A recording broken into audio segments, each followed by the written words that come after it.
Hello, Year 4. What a lovely name for a bear, Miranda. Chapter 47. William Shakespeare was a pragmatic writer. That's a good word. He didn't mind changing his own work to fit the demands of an audience, the abilities of particular actors, current events, the weather, or just about anything else. If the company had been hired to stage a special performance inside some lord's mansion, he'd alter scenes and locations to fit the space. If a new actor was spectacularly tall or unusually ugly, he'd write a part to suit them. If an unseasonal hailstorm had fallen on the city, say, or if there'd been a particularly ferocious argument between Queen Elizabeth and the King of Spain, he'd add an extra line, just for that day's performance, hoping to get a laugh or make a point. Adding a part for a bear presented no problem. He didn't have time today, he told Pip, but he promised to scrawl a few scenes overnight and deliver them in the morning, giving Miranda lots of time to learn her lines. At the end of the week, the company would be performing one of Shakespeare's most recent successes, an outrageously funny comedy called Much Ado About Nothing. It was the story of a man and a woman, Beatrice and Benedict, who never stop saying how much they hate one another.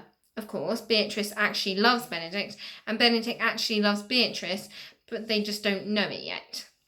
Overnight, Shakespeare would take to his desk and rewrite a few of the key scenes, adding a role for a bear. Tomorrow, Pip would be relieved of some of his usual duties, so he and Miranda could rehearse the part. The following day, they would perform on the stage of the Globe in front of 3,000 people. That afternoon, Pip and Miranda sat at the back of the theatre, just to the side of the stage, before the doors opened, letting in the first members of the audience. Pip tied Miranda's rope to a post. She was miserable. The presence of the audience reminded her of the bear garden, and Pip felt guilty. But he forced himself to harden his heart. If she was going to be a performer, and he was going to keep his job as a member of the company, Miranda would have to get used to crowds. As the theatre filled up, Miranda grew even more anxious. She shivered and twitched. Her ears flattened against the side of her head. Her eyes swiveled from side to side, gazing at the mass of people. Whenever anyone came close, she curled her lips, exposing her teeth, and growled. People moved away quickly. During the performance, as the actors marched across the stage and the audience roared their delight or disapproval, Miranda cringed and whined. Pip sat behind her, stroking her fur, tickling her ears, trying to comfort her, but didn't have any success. Once, panicked by a shout on the stage, she swiped at him. Her right paw connected with the side of his head, knocking him backwards. She hadn't hit hard. If she wanted to hurt him, she could have killed him, but she still whacked him hard enough that his head hadn't stopped hurting by the end of the day. When the audience had gone home, Pip swept the stage and cleared up the pit, leaving Miranda tied to one of the timbers. On the middle gallery under a bench, Pip found a lump of cheese, discarded by whoever had been sitting there. He hadn't eaten since breakfast. Cheese. Just as his mouth opened to take a big bite, he made the mistake of glancing across the theatre. There he saw Miranda, squatting by the side of the stage, looking meek, miserable, and very scared.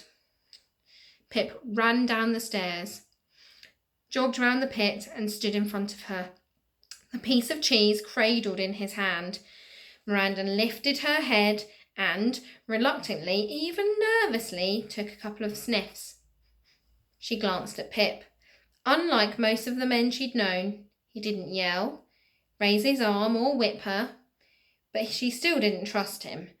Miranda moved closer and closer to the cheese, never taking her eyes from Pip, prepared to leap backwards if he lifted his hand to hit her. He stayed very still. She opened her mouth, lunged, gobbled the cheese from his hands, and gulped it down.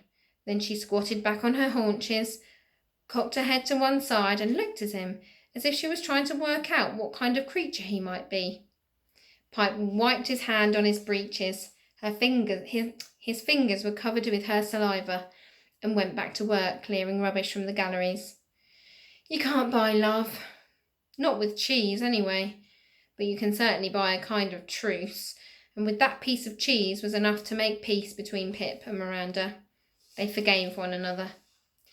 That evening, when the actors had gone home, the boy and the bear sat on the stage and ate together, feasting on the discarded scraps that Pip had found earlier. In the darkness, they climbed the stairs to the top gallery. When they reached the place where Pip slept, he tied the free end of Miranda's rope to his ankle, making sure she couldn't sneak off. He knew what happened in the middle of the night. The mice and rats came out to play, overseen by the owl and the marmalade cat. Miranda might fancy a midnight snack. Tied to Pip's ankle, she couldn't go anywhere. Side by side, they lay down and slept. Oh, bye, Ethel.